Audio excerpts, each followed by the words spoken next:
میں دل سے مبارکباد دیتا ہوں ان معصوم بچوں کو جنہوں نے اپنے سارے کھیل کود کی خواہشات پر قدم رکھا، پیر رکھا اور سب کو پیروں سے مسل دیا، کچل دیا اور اپنے وقت کو قیمتی بنایا اور قرآن پاک کے نور کو اپنے سینوں میں محفوظ کیا، قرآن پاک کے نور کو اپنے سینے میں محفوظ کیا۔ ان سے زیادہ خوبصورت، ان سے زیادہ ذہین، ان سے زیادہ امیروں کے بچے شہر گودرا میں بھرے پڑے ہیں، لیکن اللہ پاک نے ان تمام کا انتخاب نہیں کیا، ان معصوم بچوں کا قرآن پاک کی حفاظت کے لیے ان کے سینوں کا انتخاب کیا۔ یہ اللہ کے منتخب ہیں، یہ اللہ کے سلیکٹڈ ہیں، یہ اللہ کے پسندیدہ ہیں۔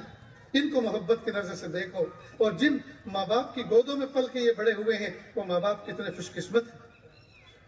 ایک جلسہ آج ہو رہا ہے اور ان کی سر پہ پگڑی سجی ہوئی ہے، ایک جلسہ قیامت کے دن میدان محشر میں ہوگا۔ اللہ تعالیٰ ان کے والدین کے سروں پر قیمتی قیمتی تاج رکھیں گے، اس دن ان کی عزت افزائی ہوگی۔ وہ کیسا دن ہوگا دوست؟ ساتوں زمین ساتوں آسمان سے بھاری بھرکم کلام الہی اللہ پاک نے ان کے سینوں میں محفوظ فرمایا۔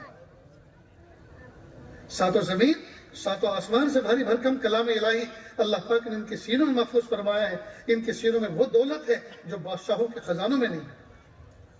اور اللہ پاک نے فرمایا اِنَّا نَحْنُ نَزَّلْنَا الذِّكْرَ وَإِنَّا لَهُ لَحَافِظُونَ، ہم نے قرآن پاک کو نازل کیا، ہم ہی اس کی حفاظت کرنے والے ہیں۔ تو اصل تو اللہ پاک نے قرآن پاک کی حفاظت کا وعدہ کیا ہے، لیکن وہ قرآن پاک ان کے سینوں میں ہے، سینوں میں محفوظ ہے۔ اللہ تعالیٰ ان کے جسموں کی بھی حفاظت فرمائیں گے۔ یہ بچے جن ماں باپ کی اولاد ہے، جن گھروں میں رہتے ہیں، اللہ ان گھروں کی بھی حفاظت فرمائیں گے۔ وہ گھر جن محلوں میں ہیں، اللہ ان محلوں کی بھی حفاظت فرمائیں گے اس قرآن پاک کی توفیق۔ تو یہ معمولی دولت نہیں ہے۔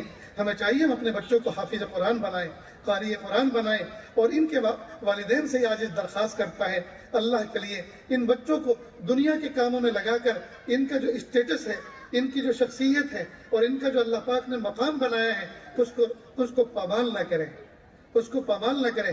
ان کو ایسے کام میں نہ ڈالیں جس کی وجہ سے ان کے حافظ ہونے کی شناخت، ان کے حافظ ہونے کی کوالٹی، ان کے حافظ ہونے کی پہچان وہ ختم ہو جائے۔ حافظ ہونا ایک اللہ تعالیٰ کی طرف سے بہت بڑا اعزاز ہے۔ یہ بچے اس اعزاز کے ساتھ زندہ رہے، یہ لباسوں میں تبدیلی نہ لائیں، یہ وضاقتہ میں اپنی بناوٹ میں تبدیلی نہ لائیں، یہ اللہ کے نبی صلی اللہ علیہ وسلم کی سنت میں جو ہے تبدیلی نہ لائیں، یہ اپنے چہرے مہرے اس طرح بنا کے رکھیں کہ اللہ پاک نے ہمیں اس دولت کا حامل بنایا۔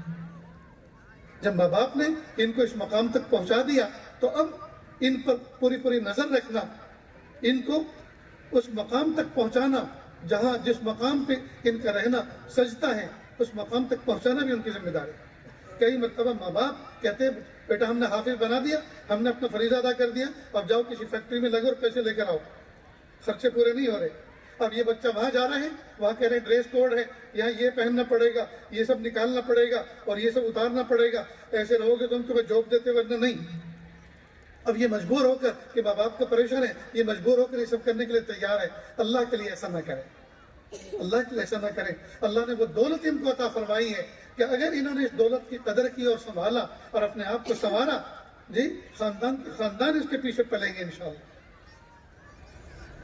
اور میں مبارکباد پیش کرتا ہوں ان اساتذہ کو جن اساتذہ نے ان بچوں پر محنت کی، جن اساتذہ نے ان بچوں کو سنوارا، ان کو سنبھال کے رکھا، ورنہ اگر زد و کوب کر دیتے تو یہ بچے اپنے دل توڑ کے چلے جاتے۔ پھر قیامت کے دن یہ اساتذہ حضور پاک صلی اللہ علیہ وسلم کے سامنے کس منہ سے حوض کوثر لینے کے لیے کھڑے ہوتے۔ محبوب فرماتے میرے مہمانوں کو تم نے کھدیڑ دیا تھا، آج کس منہ سے میرے سامنے آئے۔ تو اللہ کا شکر ہے کہ اساتذہ نے ان کو نبھایا، سنبھالا۔ پیارے بچوں، حافظ تو ہو چکے، اب حافظ قرآن کے ساتھ قاری قرآن بھی بنو، اور قاری قرآن کے ساتھ عامل قرآن بھی بنو، اور عامل قرآن کے ساتھ ناشر قرآن بھی بنو، اور عاشق قرآن بن کے زندگی گزارو۔ اللہ تعالیٰ سے یہ عاجز دعا کرتا ہے اللہ رب العزت ان بچوں کو اپنے ماں باپ کے آنکھوں کی ٹھنڈک بنائے، اساتذہ کے لیے ذریعہ نجات بنائے، ذریعہ بخشش بنائے، اور پوری بستی کے لیے خیر و برکت کا سبب بنائیں۔ اور اس بستی میں جتنے ادارے، جتنے مدارس، جتنے مکاتب کام کر رہے ہیں، اللہ تعالیٰ سب کو دن دونی رات چوگنی ترقی عطا فرمائے۔ اس شہر کے اندر اللہ تعالیٰ رحمتیں برسائے۔